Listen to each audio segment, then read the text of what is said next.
Guys, क्या आपने कभी इमेजिन किया है एक ऐसी दुनिया जहां इंटरनेट चलाए बिना हाथ लगाए, जहां आपकी आंखें, आपका मूड, आपका बिहेवियर डिसाइड करे कि आपको क्या देखना है। गाइज, अब ये कोई मूवी का सीन नहीं है, ये है वेब 4 का सच है। गाइज, आज की इस वीडियो में हम बात करेंगे वेब 1 से लेकर वेब 4 तक के पूरे डिजिटल सफर के सच्चाई के बारे में, और फाइनली समझेंगे कि वेब 4 क्या है और क्या इसके आने से यूट्यूब बदल जाएगा या फिर पूरी तरह से खत्म हो जाएगा, एंड किस तरह से ये सभी क्रिएटर्स की लाइफ चेंज कर देगा। सो अगर आप एक क्रिएटर हो या फिर बनने की सोच रहे हो, सो ये वीडियो आपके लिए बहुत ज्यादा इंपॉर्टेंट होने वाली है। आज की इस वीडियो में मैं आपको वो नॉलेज शेयर करने वाला हूँ जिससे कि आप वेब 4 में बिना कोई प्रॉब्लम फेस किए इजीली अर्निंग कर पाओगे। सो आप वीडियो को स्किप करने की सोच रहे हो, समझो आप बहुत कुछ मिस कर रहे हो। सो वीडियो को एंड तक वॉच करना। आखिर क्या है वेब 4? सो इसको समझने के लिए पहले हमें वेब 1, वेब 2, वेब 3 को समझना पड़ेगा। इस चीज को मैं ज्यादा डीप में नहीं समझाने वाला हूँ, बिकॉज इन सब के बारे में आपको पहले से ही पता होगा। सो ज्यादा इनके बारे में बात नहीं करेंगे। सो वेब 1 से स्टार्ट करते हैं। सन 1990 में जब इंटरनेट नया नया आया था, इस पेज को कहा जाता है web 1, the static web. Guys, ये वेब सिर्फ रीड ओनली था। आप इसे देख सकते थे एंड उसे रीड कर सकते थे। इसके अंदर आप अपनी तरफ से कोई भी रिप्लाई नहीं कर सकते थे। इसमें एक पेज खुलता था जिसके अंदर होते थे कॉन्टेक्ट इन्फो, टेक्स्ट या इमेजेस वगैरह। यूजर्स अपनी तरफ से कुछ भी कंट्रीब्यूट नहीं कर सकते थे।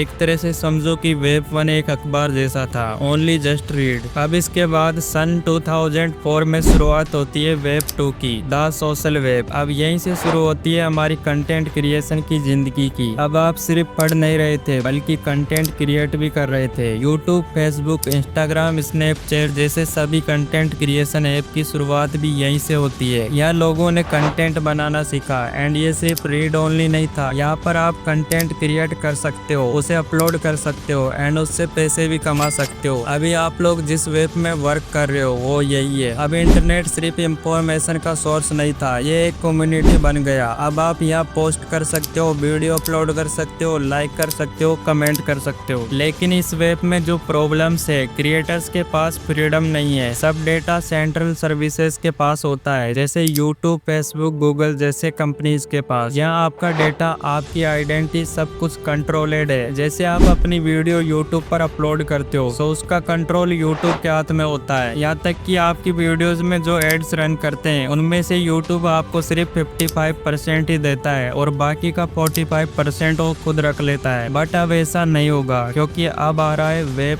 3। गाइज, वेब 2 के बाद शुरू होगा वेब 3, और ये दौर है डिसेंट्रलाइजेशन का, एआई का और फ्रीडम का। देखो, यूट्यूब, फेसबुक, इंस्टाग्राम ये सब सेंट्रलाइजेशन कंपनियां हैं। हम जो वीडियोस अपलोड करते हैं उन पर ये एड्स चलाती है और उनमें से अपना कमीशन कट करके हमको दे देती है। लेकिन वेब 3 में ये सब चीजें बंद होने वाली है। अभी यूट्यूब हमारे वीडियोस का ओनर है। वो जब चाहे आपकी वीडियोस को रिमूव कर सकता है, आपके चैनल को डिमोनेटाइज कर सकता है, आपके चैनल पर स्ट्राइक मार सकता है। मतलब कि यह सब कुछ यूट्यूब के हाथों में है और ये कोई जॉब से कम नहीं लग रहा। बट वेब 3 आने के बाद ये सब चीजें नहीं रहने वाली है। आप अपने कंटेंट के ओनर होंगे और उसे अपनी मर्जी से कस्टमाइज कर पाओगे, और उसी के साथ आप यहाँ डायरेक्ट अर्निंग कर पाओगे अपनी ऑडियंस से, एनएफटी, क्रिप्टो वगैरह में। और आपका जो 45% कमीशन कट होता है वो भी नहीं हो पाएगा। लेकिन अभी आपके दिमाग में एक सवाल जरूर आ रहा होगा कि ये सब आखिरकार कब तक होगा। सो देखो, वेब 3 इंडिया में धीरे धीरे करके आएगा और इसको आने में अभी टाइम लगेगा, लेकिन इस पर काम शुरू हो चुका है और कुछ सालों के अंदर ये बिल्कुल क्लियर हो जाएगा। अब आता है सबसे पावरफुल और अपग्रेड वेब, जिसके लिए आप लोग इस वीडियो पर आए हो, वो है web 4, the intelligent emotional web. अब बात करते हैं गाइस असली धमाके की, वेब 4। देखो, ये कोई नॉर्मल अपग्रेड नहीं है, ये है एक स्मार्ट और इमोशनल इंटरनेट। लेकिन ये काम कैसे करेगा, बिकॉज इसके बारे में तो आपको बिल्कुल भी नॉलेज नहीं है। सो एक एक करके पॉइंट वाइज समझते हैं। First point, AI that understand you. इसके अंदर होगा क्या, आपकी आंखों से, मूड से समझने वाली एआई होगी। आपकी वॉइस टोन सुन के ये समझेगा कि आप हैप्पी हो या सैड, एंड उस हिसाब से आपको कंटेंट दिखाएगा। सो सेकंड पॉइंट है इंटरनेट एवरीवेयर। गाइज, अभी तक क्या होता था, वेब सिर्फ मोबाइल में होता था, लेकिन आने वाले समय में ये आपके car, TV, fridge, smart watch में भी होगा और इसका आप मोबाइल की तरह यूज कर पाओगे। और तो और आने वाले टाइम में इंटरनेट से कनेक्टेड जिंदगी होगी, LOT, internet of things. So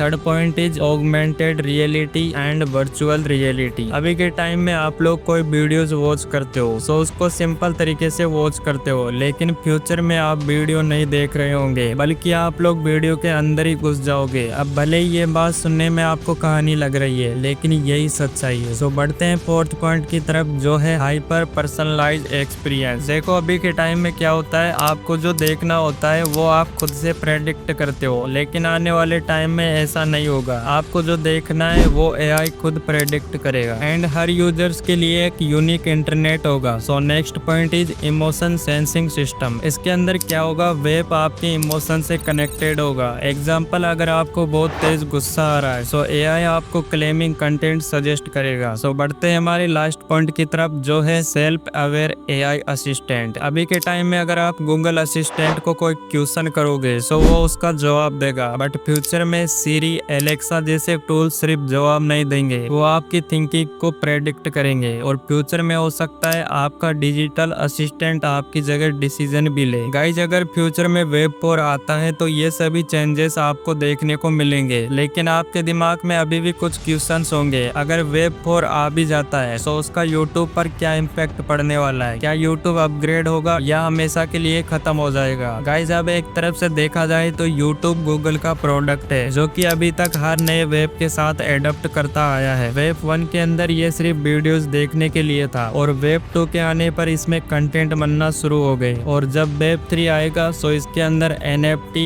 blockchain और स्मार्ट कंटेंट सजेशन ऐड होंगे। उसी के साथ वेब 4 आने पर यूट्यूब बनेगा और भी ज्यादा इंटेलिजेंट। गाइस यूट्यूब खत्म नहीं होगा, बल्कि ये एक स्मार्टेस्ट क्रिएटर्स प्लेटफॉर्म बन जाएगा। लेकिन हाँ, उस टाइम पर कई और भी कंपनियां होगी जो यूट्यूब के साथ कंपटीशन करेगी। आप लोगों ने देखा होगा जब मार्केट में कोई न्यू चीज न्यू फीचर्स के साथ आती है तो हमें उसके सभी फीचर्स को अच्छे से समझना पड़ता है। ठीक उसी तरह अगर आने वाले टाइम के अंदर यूट्यूब अपने आप को इवॉल्व करता है तो उसके साथ सभी क्रिएटर्स को भी इवॉल्व होना पड़ेगा। लेकिन अभी आपके दिमाग में एक सवाल आ रहा होगा, हम खुद को कैसे इवॉल्व करेंगे। सो देखो अभी के टाइम में न्यू क्रिएटर्स एआई को यूज करने से ही डरते हैं, लेकिन आपको एआई को समझना होगा। मार्केट में हर रोज न्यू एआई टूल्स आ रहे हैं, सो आपको हर एक टूल को सीखना होगा कि कौन सा एआई टूल किस काम आ रहा है। अपने कंटेंट को नेक्स्ट लेवल बनाना पड़ेगा। अब ये बात मैं इसलिए बोल रहा हूँ बिकॉज फ्यूचर में सब काम एआई से होगा, और उस टाइम में अगर आपको एआई का यूज करना ही नहीं आता है तो समझो आप लोग बहुत पीछे रह जाओगे। अब एक सवाल ये भी खड़ा होता है कि जो नए क्रिएटर्स अभी यूट्यूब शुरू कर रहे हैं, क्या वह वेब 4 के टाइम तक टिक पाएंगे। सो इसका जवाब है बिल्कुल टिक पाएंगे, अगर वो खुद को इवॉल्व कर लेते हैं तो। देखो वेब 4 सबके लिए होगा, चाहे नए हो या पुराने क्रिएटर्स, लेकिन इसमें वही क्रिएटर्स टिक पाएंगे जो अपने कंटेंट को पर्सनलाइज करेंगे। सो अगर आप स्मार्ट हो, फास्ट हो और सीखने के लिए तैयार हो सो वेब 4 आपके लिए एक गोल्डन चांस होगा। अब सवाल ये है कि आखिरकार वेब 4 कब तक आएगा। सो देखो कोई भी वेब पहले बाहर की कंट्रीज में आते हैं एंड उसके बाद इंडिया में आता है। सो अभी तक तो वेब 4 को आने में काफी टाइम लगने वाला है, क्योंकि पहले वेब 3 आएगा और उसके बाद वेब 4। लेकिन ये जब भी आए आपको पहले से इसकी तैयारी कर लेनी चाहिए। अभी आपके पास टाइम है खुद को इवॉल्व करने का। सो अगर आप यूट्यूब स्टार्ट कर रहे हो सो स्टार्टिंग से ही क्वालिटी कंटेंट बनाना शुरू कर दो। और अगर आपने इस वीडियो को यहाँ तक वॉच किया है सो थैंक यू। मिलते हैं नेक्स्ट वीडियो में। सो बाय।